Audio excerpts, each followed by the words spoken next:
नमस्ते बच्चों, मैं आपकी गृह विज्ञान विषय की अध्यापिका मनीषा गौतम आज आपको आपकी गृह विज्ञान की पुस्तक का पाठ 4 कुपोषण एवं उससे होने वाले रोग के बारे में पढ़ाने जा रही हूँ।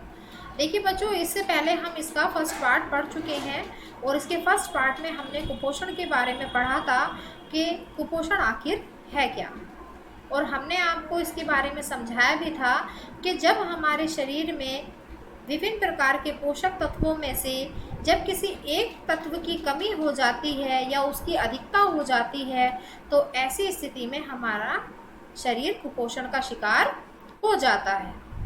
तो आइए बच्चों, इससे आगे देख लेते हैं। अब है इसमें पोषक तत्वों की कमी से होने वाले रोग। तो सबसे पहले इसमें जो रोग दिया गया है वह रतौंधी दिया गया है। तो आइए बच्चों, सबसे पहले रतौंधी के बारे में पढ़ते हैं कि रतौंधी रोग किस विटामिन की कमी से होता है और क्या इसके लक्षण होते हैं। यदि भोज्य पदार्थों में विटामिन ए की उचित मात्रा नहीं रहती है तो रतौंधी नामक रोग होने की संभावना रहती है।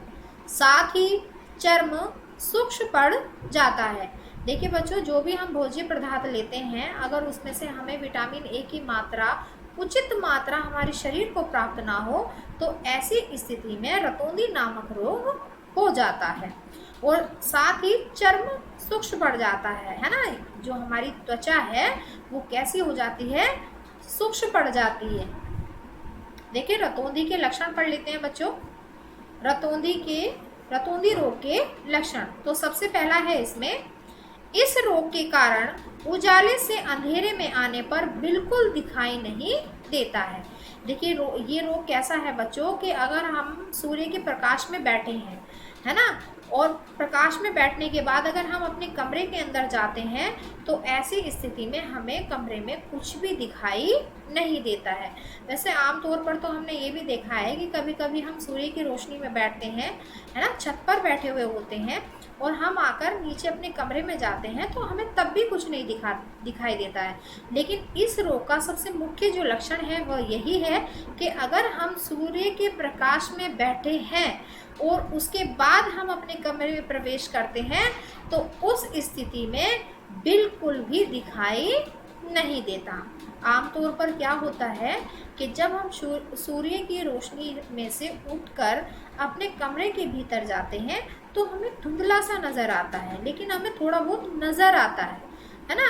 लेकिन रतौंधी नामक रोग हो जाने पर हमें सूर्य के प्रकाश में बैठने के उपरांत अंधेरे में कुछ भी दिखाई नहीं देता है। सेकंड है, सूर्य की रोशनी से कमरे में प्रवेश करने पर आंखों के सामने अंधेरा रहता है। देखिए जैसे ही हम सूर्य के प्रकाश से, है ना, अंधेरे कमरे की ओर बढ़ते हैं, अंधेरे कमरे में आते हैं तो ऐसी स्थिति में व्यक्ति को कुछ भी दिखाई नहीं देता है। तीसरा है, आंखों का कार्निया सूक्ष्म, प्रकाशहीन तथा धुंधला हो जाता है जिससे आंखों की गति में बाधा पहुंचती है, पलकें सूज जाती हैं। देखिए इसमें आंख दी गई है ना, आप देख सकते हैं। जो आंखों की कार्निया होता है ना, वो क्या हो जाता है, सूक्ष्म हो जाता है, यानी कि सिकुड़ जाता है, प्रकाशहीन हो जाता है। उस ऐसी स्थिति में धुंधला दिखाई देने लगता है, या फिर ये कह सकते हैं कि कुछ भी दिखाई नहीं देता है। पलकें क्या हो जाती हैं, पलकें इस रोग में सूज जाती हैं। और देखेंगे दृष्टि दोष बढ़ने लगता है। दृष्टि दोष यानी कि आंखों का दोष, यानी कि आंखों की समस्याएं जो हैं इस रोग में बढ़ने लगती हैं और आंखों का प्रकाश क्षीण हो जाता है, यानी कि धीरे धीरे क्या होता है, आंखों का प्रकाश समाप्त होने लगता है। कभी कभी तो नेत्रों का प्रकाश सदैव के लिए चला जाता है। देखिए ऐसी स्थिति में कभी कभी क्या होता है कि जब हमें रतौंधी नामक रोग हो जाता है तो कभी कभी तो उसका प्रकाश धीरे धीरे जाता है या कुछ कुछ हमें दिखाई देने लगता है, लेकिन कभी कभी ऐसा होता है कि पूर्ण रूप से क्या है, नेत्रों का प्रकाश चला जाता है। और किसके लिए चला जाता है, सदैव के लिए, यानी कि हमेशा के लिए व्यक्ति क्या हो जाता है, नेत्रहीन हो जाता है, यानी कि उसकी आंखों से दिखाई देना बंद हो जाता है। अब है रतौंधी रोग का उपचार। देखिए रतौंधी रोग हो जाने पर व्यक्ति को उसका उपचार किस तरह से करवाना चाहिए या करना चाहिए वो हम इसमें पढ़ेंगे। तो आइए बच्चों देखते हैं। एक स्वास्थ्य मनुष्य के लिए विटामिन ए की दैनिक आवश्यकता 300 से 600 मिलीग्राम विटामिन ए से युक्त भोज्य पदार्थ जैसे घी, दूध, दही, मक्खन, अंडा, मांस एवं मछली का तेल तथा गाजर, टमाटर, गोभी, लहसुन तथा हरी पत्ती वाले शाक, केला, आम, पपीता आदि प्रयोग करना चाहिए। देखिए अगर किसी व्यक्ति को विटामिन ए की कमी हो गई है या रतौंधी नामक रोग हो गया है तो ऐसी स्थिति में हमें कैसे भोज्य पदार्थ लेने चाहिए जिनमें हमें विटामिन ए की प्रचुर मात्रा हमारे शरीर को प्राप्त हो सके। एक दिन में कितना है ना, कितनी मात्रा चाहिए विटामिन ए की? 300 से 600 मिलीग्राम, है ना। और वो हम मात्रा किससे प्राप्त कर सकते हैं? विभिन्न प्रकार के भोज्य पदार्थ यहाँ पर दिए गए हैं, जैसे कि घी है, दूध है, दही है, मक्खन है, अंडा है, मांस, मछली है ना, मछली का तेल, गाजर है ना, टमाटर, गोभी, लहसुन है ना, ये विभिन्न प्रकार के भोज्य पदार्थ दिए गए हैं जिनके खाने पर हमें विटामिन ए की पर्याप्त मात्रा मिल जाती है। बालकों तथा गर्भवती स्त्रियों को विटामिन ए की अपेक्षाकृत अधिक आवश्यकता होती है। देखिए साधारण मनुष्य या बालक की अपेक्षा जो गर्भवती स्त्रियां होती हैं उन्हें विटामिन ए की आवश्यकता अधिक होती है, उन्हें अधिक मात्रा में विटामिन ए का सेवन करना चाहिए। आगे देखते हैं बच्चों।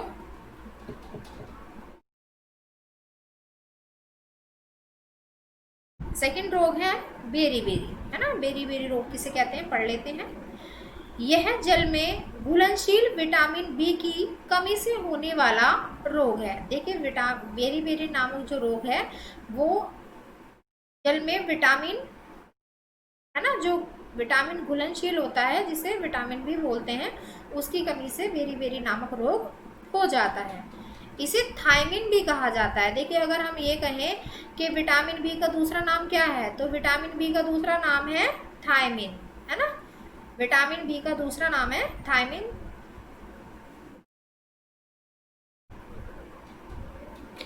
यह भोजन में पोषक तत्वों के अभाव में होता है। देखिए बेरी-बेरी जो नामक रोग है वो कैसे तत्व के अभाव में होता है ना, विटामिन बी की कमी के अभाव में बेरी-बेरी नामक रोग हो जाता है। पोषक तत्वों की कमी के मुख्य कारण है गरीबी, अत्यधिक शारीरिक परिश्रम, है ना, संक्रमण जनित रोग, थायराइड ग्रंथि की अति क्रियाशीलता, गर्भावस्था, भोजन संबंधी गलत धारणाएं, पाचन विकार आदि।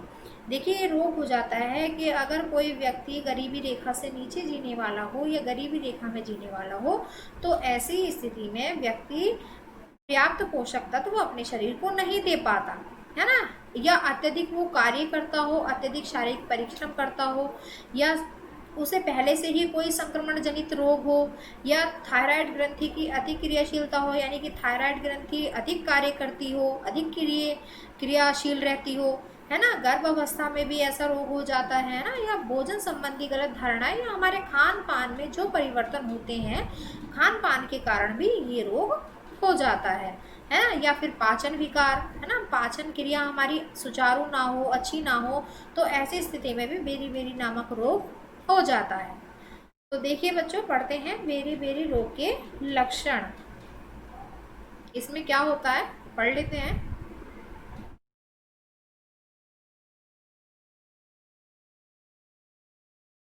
इस रोग में भूख समाप्त हो जाती है। देखिए बेरी-बेरी नामक जब रोग किसी बच्चे को हो जाता है, किसी मनुष्य को हो जाता है, तो ऐसी स्थिति में उस व्यक्ति की भूख समाप्त हो जाती है।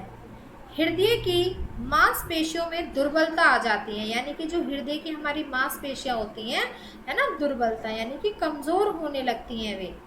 हाथ पैरों में सूजन आ जाती है, यानी कि हमारे हाथ पैर जो हैं वो सूज जाते हैं।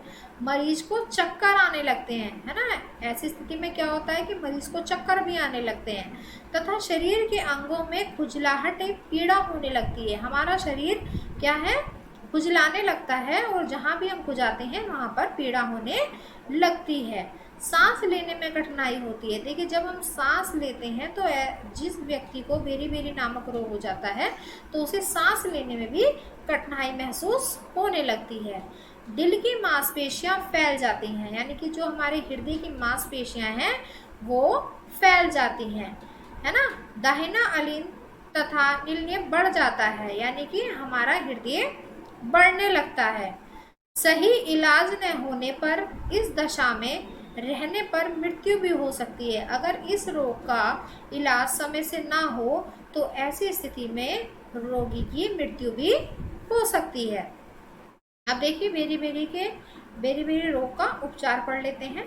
बेरी-बेरी रोग से बचने के लिए सदैव संतुलित विटामिन बी युक्त पोषक आहार लेना चाहिए। देखिए अगर हमें बेरी-बेरी रोग से बचना है तो उसके लिए हमें क्या लेना चाहिए? विटामिन बी युक्त पोषक आहार लेना चाहिए।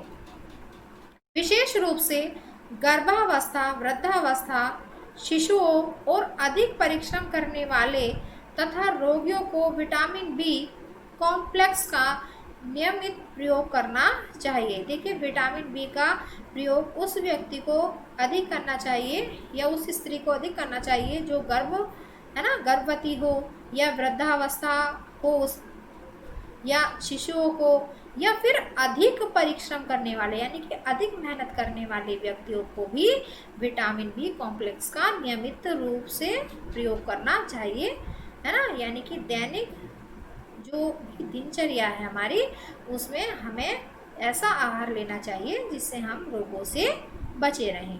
ठीक है बच्चों। देखिए बच्चों यह पार्ट भी हमारा यहीं समाप्त होता है। इससे संबंधित नोट्स हम आपको विद्यालय द्वारा उपलब्ध करा देंगे। ठीक है। और आपको अब क्या करना है, इस पाठ की कम से कम 2 बार रीडिंग करनी है, अच्छे से समझना है ना। इस रोग का क्या कारण होता है, क्या उसका उपचार होता है, ये आप सब ध्यानपूर्वक पढ़ेंगे और समझेंगे। ठीक है बच्चों, धन्यवाद।